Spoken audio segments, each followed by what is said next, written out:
ఏపీలో వైసీపీ యువజన విద్యార్థి విభాగాల ఆధ్వర్యంలో భారీ నిరసన ర్యాలీలు నిర్వహిస్తూ ఉన్నారు. డిఎస్సి నియామకాలలో అక్రమాలు జరిగాయని ఆరోపిస్తూ సిబిఐ విచారణకు డిమాండ్ చేయడంతో పాటు ఫీజు రీయింబర్స్మెంట్, నిరుద్యోగ భృతి అమలు, నీటి పేపర్ లీకేజ్ వంటి అంశాలపై కేంద్ర రాష్ట్ర ప్రభుత్వాలకు వ్యతిరేకంగా ఆందోళనలు చేపడుతూ ఉన్నారు. దేశవ్యాప్తంగా చర్చనీయాంశమైన నీటి పేపర్ లీకేజీ ఘటనపై కూడా కేంద్ర ప్రభుత్వ వైఫల్యాన్ని నిరసిస్తూ రాష్ట్ర ప్రభుత్వం కూడా విద్యార్థుల సమస్యల పరిష్కారంలో విఫలమైందని ఆరోపిస్తూ ఆందోళనలు నిర్వహించనున్నారు. రాష్ట్రంలోని అన్ని జిల్లా కేంద్రాల్లో ర్యాలీలు, నిరసన కార్యక్రమాలు చేపట్టేందుకు వైసీపీ యువజన విద్యార్థి విభాగాలు ఏర్పాట్లు పూర్తి చేశాయి.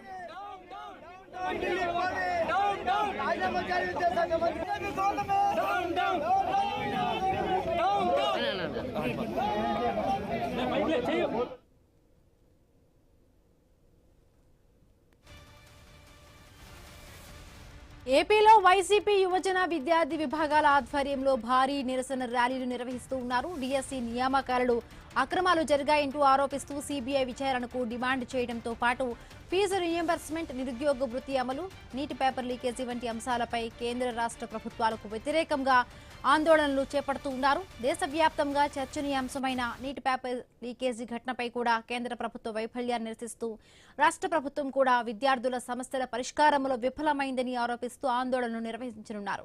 రాష్ట్రంలోని అన్ని జిల్లా కేంద్రాల్లో ర్యాలీలు, నిరసన కార్యక్రమాలు చేపట్టేందుకు వైసీపీ యువజన విద్యార్థి విభాగాలు ఏర్పాట్లు పూర్తి చేశాయి.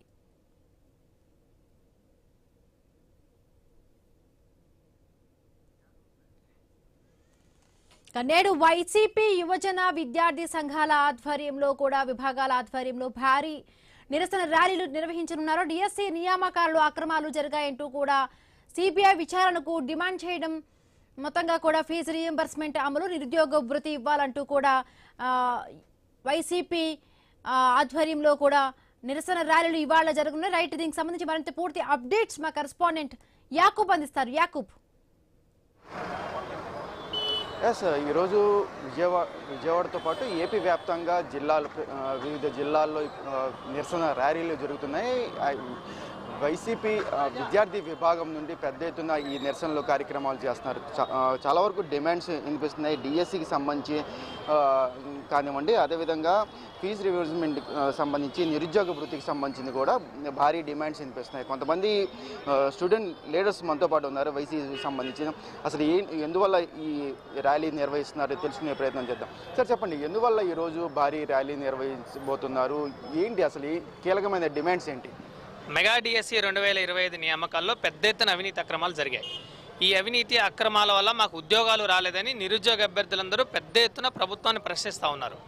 జూన్ 4వ తారీఖున వైఎస్ జగన్మోహన్ రెడ్డి గారిని, మాజీ సీఎం, ప్రతిపక్ష నేతని కలిసి ఆధారాలతో సహా వాళ్ళు వివరించారు. నిరుద్యోగులందరూ జగన్మోహన్ రెడ్డి గారు ప్రభుత్వాన్ని ప్రశ్నించారు. డిఎస్సి అవినీతి అక్రమాల మీద సిబిఐ విచారణ చేయండి, నిగ్గు తేల్తాయని జగన్మోహన్ రెడ్డి గారు ప్రభుత్వాన్ని ప్రశ్నిస్తే ఇప్పటిదాకా స్పందించలేదు.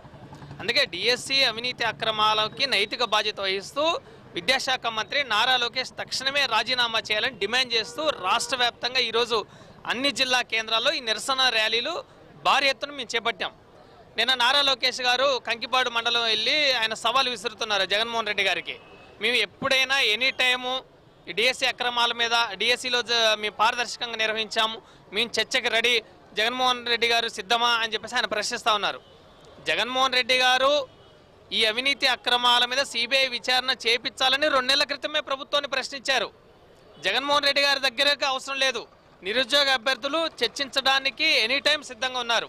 మీరు బెజవాడ బెన్సర్కిలైన సిద్ధమే, ఉండవల్లి కరకట్ట మీ ఇంటి దగ్గరికైనా రావడానికి మేము సిద్ధమే. మా వైఎస్ఆర్సీపీ విద్యార్థి యువజన సంఘాల నాయకులు, డిఎస్సి అభ్యర్థులు ఎనీ టైం చర్చకు సిద్ధంగా ఉన్నాం. మీరు సిద్ధమా అని మేము ప్రశ్నిస్తూ ఉన్నాం నారా లోకేష్ గారిని. ఈరోజు హైకోర్టు చాలా స్పష్టంగా చెప్పింది. హైకోర్టులో ప్రజా ప్రయోజనాల వ్యాజ్యాన్ని వేశారు. దీని మీద విచారణ జరిపించండి అని హైకోర్టు ప్రభుత్వాన్ని ఆదేశించింది. మీరు సిబిఐ విచారణ చేయండి, అవినీతి అక్రమాలు బయటపడతాయి. ఎందుకంటే స్పోర్ట్స్ కోటాలో 421 పోస్టులని ప్రభుత్వం టెట్ రాయకుండా, బీఈడీ అర్హత లేకుండా, కేవలం క్రీడా సంఘాలు ఇచ్చిన సర్టిఫికెట్ ఆధారంగా డిఎస్సి పరీక్ష రాయకుండానే పోస్టులు అమ్ముకున్నారు. లక్షలాది రూపాయలకు పోస్టులు అమ్ముకున్నారు. ఆ తర్వాత జీవో ఏమిచ్చారు?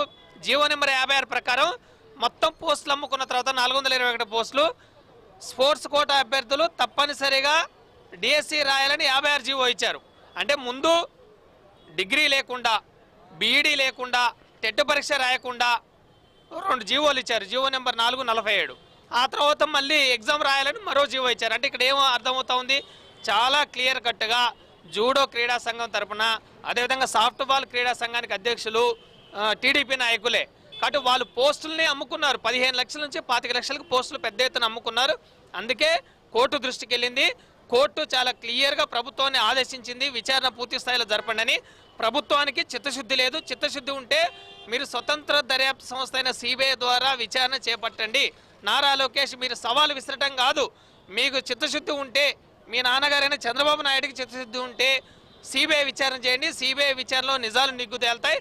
ప్రభుత్వం ఖచ్చితంగా నారా లోకేష్ కేంద్రంలో ఢిల్లీలో జంతర్ మంతర్ వద్ద విద్యార్థి యువత నీటి లీకేజీ పైన పెద్ద ఎత్తున ఉద్యమించి కేంద్ర మంత్రి ధర్మాన ప్రధాన్ రాజీనామా చేసేంత వరకు పోరాటం చేశారు. అనివార్యంగా ధర్మాన ప్రధాన్ రాజీనామా చేశారు. మరి మీరు ఎన్డీఏలో భాగస్వామి కదా, డిఎస్సీలో అక్రమాలు జరిగాయి కదా, అవినీతి అక్రమాలు జరిగాయని కోర్టు దృష్టికి వెళ్ళి కోర్టు విచారణ చేయండి అని చెప్పింది కదా, మీరు నైతిక బాధ్యత ఇస్తూ రాజీనామా ఎప్పుడు చేస్తారు నారా లోకేష్ గారని ఈరోజు నిరుద్యోగులు ప్రశ్నిస్తూ ఉన్నారు. ఈ రాష్ట్ర ప్రభుత్వం అధికారం చేపట్టిన ఇది 3వ ఏడాదికి వస్తూ ఉన్నాం. 3వ ఏడాదిలో ఈ రాష్ట్రంలో ఇప్పటికీ తల్లికి వందనం కేవలం 64 లక్షల మందికి ఇచ్చారు. 22 లక్షల మందికి ప్రభుత్వం ఎగ్గొట్టింది. ఈ రాష్ట్రంలో ప్రభుత్వ పాఠశాలలో 2023-24 జగన్మోహన్ రెడ్డి గారి హయాంలో 40 లక్షల మంది విద్యార్థులు ఉంటే ఈ ప్రభుత్వం వచ్చిన తర్వాత 30 లక్షల మందికి ఉన్నారు. అంటే 5.5 లక్షల మంది విద్యార్థులు ప్రభుత్వ పాఠశాలలో తగ్గిపోయారు. ప్రభుత్వం మెగా పేరెంట్ టీచర్ మీటింగ్ తోటి రాజకీయాలు చేస్తూ ప్రభుత్వ పాఠశాలలో 1,10,000 మంది అదనంగా చేరారని చెప్తుంది. అదనంగా ఎక్కడ చేరారు? ప్రైవేట్ పాఠశాలలో చేరారు, కార్పొరేట్ పాఠశాలలో చేరారు. ప్రభుత్వ పాఠశాలలో ఎక్కడా చేరలేదు. ఇది unified district information system for education UDISE ఇచ్చిన నివేదిక. ఇది మేము చెప్తున్న నివేదిక కాదు, ప్రభుత్వం ఇచ్చిన, కేంద్ర ప్రభుత్వం ఇచ్చిన నివేదికలే చాలా తేటతెల్లంగా తెలుస్తూ ఉన్నాయి. మొత్తంగా ఈ రాష్ట్రంలో విద్యా వ్యవస్థ కుప్పకూలిపోయింది. ఈ రాష్ట్ర ప్రభుత్వం సుమారు 12,400 కోట్ల రూపాయలు ఫీజు రియంబర్స్మెంట్ బకాయిలు చెల్లించాలి. ఇప్పటికీ ₹1 కూడా చెల్లించలేదు. ఈ ప్రభుత్వం వచ్చిన ఇప్పటికీ 3వ ఏడాది గడుస్తూ ఉంటే నిరుద్యోగ వృత్తి ₹1 కూడా ఇవ్వలేదు. బడ్జెట్లో చిల్లిగవ్వ కూడా కేటాయించలేదు. ఈ రాష్ట్రంలో ప్రభుత్వం చెప్తున్న లెక్కల ప్రకారం 20 లక్షల మంది నిరుద్యోగులుంటే ఒక్కో నిరుద్యోగికి ₹75,000 నిరుద్యోగ వృత్తి ప్రభుత్వం చెల్లించాలి. ఎప్పుడు ఇస్తారు నారా లోకేష్ గారు? మేము ప్రశ్నిస్తూ ఉన్నాం. మీరు సవాలు విసరటం కాదు, సవాళ్ళ పేరుతో రాజకీయ డైవర్షన్లు చేసి పాలిటిక్స్ చేసి ప్రభుత్వం పారిపోతూ ఉంది. నారా లోకేష్ చెప్తున్న మాటలకి చేస్తున్న ఆచరణకి పొంతన లేదు. అందుకే లోకేష్ రాజీనామా చేసేంత వరకు రాష్ట్ర వ్యాప్తంగా వైఎస్ఆర్ కాంగ్రెస్ పార్టీ అధినేత జగన్మోహన్ రెడ్డి గారి పిలుపు మేరకు ఉద్యమిస్తాం. ప్రభుత్వం మెడలు ఉంచుతాం. దిగి వచ్చి రాజీనామా చేసేంత వరకు మిలిటెంట్ ఉద్యమాలు కొనసాగిస్తామని హెచ్చరిస్తా ఉన్నాం. ఇది ఓవరాల్గా చూసుకుంటే మరికొద్ది సేపట్లో ఈ ర్యాలీ విజయ్ డాగిస్ సెంటర్ నుండి ధర్నా చౌక్ వరకు చేయనున్నారు. మనం చూసుకుంటే పెద్ద ఎత్తున ఇప్పటికే విద్యార్థి సంఘాలు కానివ్వండి, వైసీపీ శ్రేణులు కానివ్వండి పెద్ద ఎత్తున ఇక్కడికి వస్తున్న పరిస్థితి. మరో పక్కన పోలీసులు కూడా పెద్ద ఎత్తున మోహరించారు. ఎక్కడ ఎటువంటి అవాంఛనీయ సంఘటనలు జరగకుండా ముందస్తు జాగ్రత్తల్లో భాగంగా పూర్తిగా భద్రత అయితే ఏర్పాటు చేయడం జరిగింది. మరో పక్కన సుమారుగా ఈ విద్యార్థి సంఘాలు ఎక్కువగా వస్తున్న నేపథ్యంలో కొంతవరకు ఎక్కడికక్కడ జాగ్రత్తలు అయితే పోలీసులు పాటిస్తున్న పరిస్థితి. ఈ పరిస్థితుల్లో మరికొద్దిసేపట్లో ఇక్కడ విజయ్ డాగిస్ సెంటర్ నుండి ధర్నా చౌక్ వరకు ఈ భారీ ర్యాలీ జరగనుంది. సుమారుగా 1000 నుండి 2,000 మంది విద్యార్థులు దీంట్లో భాగస్వామ్యం అవుతారని కూడా ఇప్పటికే తెలుస్తుంది. దీనికి సంబంధించి మరికొద్దిసేపట్లో ఇక్కడ నుండి ర్యాలీ స్టార్ట్ అవుతున్న నేపథ్యంలో ఎటువంటి ఇబ్బందులు లేకుండా అయితే పోలీసులు అయితే చర్యలు చేపడుతున్నారు. మరో పక్కన వైసీపీ శ్రేణులు మటుకి డిమాండ్లు చేస్తున్నారు. డిఎస్సికి సంబంధించి కానివ్వండి, అదేవిధంగా ఈ డిమాండ్స్ అన్నీ పూర్తిగా నారా లోకేష్ రాజీనామా చేయాలనేది కీలకమైన డిమాండ్ అయితే వినిపిస్తున్న పరిస్థితి అయితే ఇక్కడ ఉంది. హిమబిందు.